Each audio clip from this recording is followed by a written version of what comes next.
Dorothy M. Green, the class of 1938. Let me tell you about Dorothy. An all-around athlete, a pioneer in women's sports. Started playing sports around the age of 8, by the way, with the neighborhood boys. She was captain of softball, baseball, basketball, and field hockey. Dot was a member of the Girls Athletics League, sophomore, junior, and senior years. Recipient of the insignia of the Girls Athletic League for high point scoring, 300. This is the equivalent of today's Senior Athlete Awards.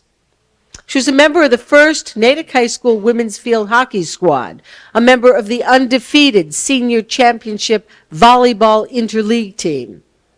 All-American Girls Professional Basketball League at Cooperstown, inducted November 5th, 1988.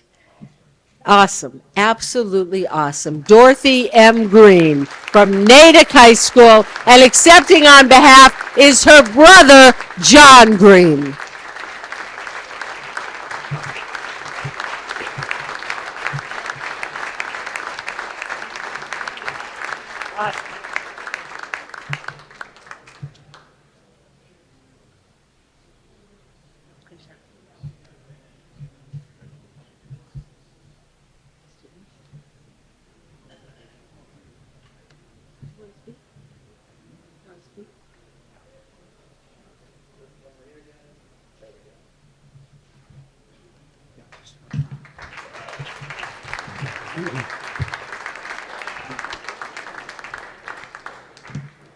Don't let this frighten you. This is the second opportunity I've had in Natick to accept an honor on behalf of my sister Dorothy. It's a bittersweet occasion for me because, on the one hand, I do so with great pride and affection. On the other hand, with sincere regret that she's not able to be here to accept this on her own. She was a recipient of the induction into the Wall of Achievement in 1999. Dot passed away in 1992 at the age of 71 after 11 years of a distinguished career in women's baseball, one of the top players in the country, and after 11 years as a senior administrator at the MCI Framingham. Along with the other players in the All-American Girls Professional Baseball League, Dottie enjoyed wide recognition and celebrity, particularly as a result of the issuance of the film League of Their Own. Gina Davis played the role of catcher in the Rockford Peaches. The real catcher in the Rockford Peaches was my sister Dorothy.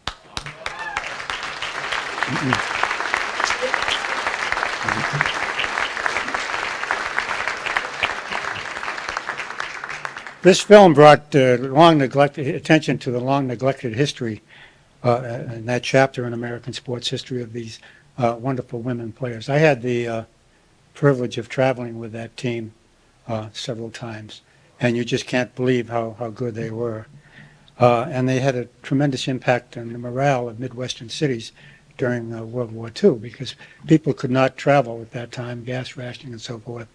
So Phil Wrigley, the Chicago Cubs owner, created this league to kind of make it possible for people to have recreation in their own hometowns. He also thought if the major leagues lost all of its players, they'd move these women into the major league stadiums. That didn't happen, didn't have to happen. The film featured Dot's team, the Rockford Peaches. As I said, she was a catcher there for the first 5 years, suffered a bad knee injury, and then became what they call a chaperone, which is kind of a combination assistant coach and trainer. Many things that trainers had to do there that male managers could not do in women's teams.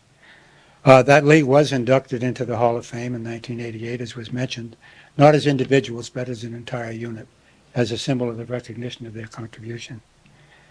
As many kinds of recognition as Dottie received over the years, particularly as a result of that notoriety, nothing would have been treasured more than what we're seeing here this evening, her induction into the Natick Athletic Hall of Fame, and as I mentioned before, into the Wall of Achievement several years ago. That's because Dot simply loved her hometown. Why live anywhere else, she would ask. And she never did. She passed away in the same room as which she was born. Lived in that home in Natick, West Natick, throughout her whole career, our family home. She never understood why I didn't stay in Natick. I taught in Natick, class of 1950 graduate. Absolutely no athletic skill or record, which was kind of embarrassing. I was a piano teacher, and she was one of the best athletes in the country.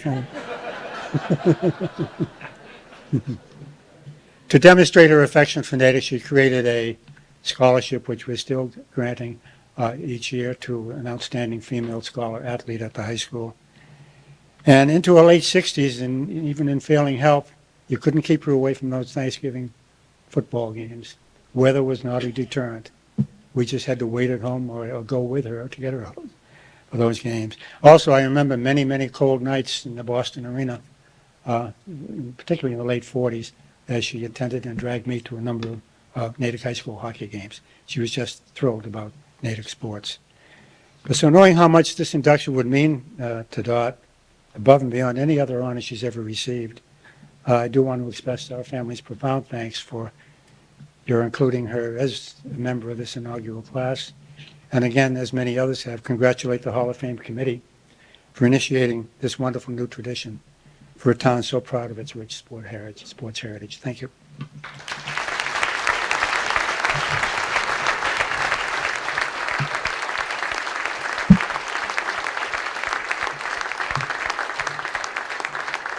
Thank you, Jack.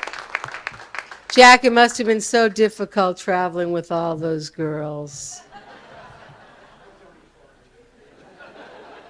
What did he say? It was already what? 12? Oh, you were 12?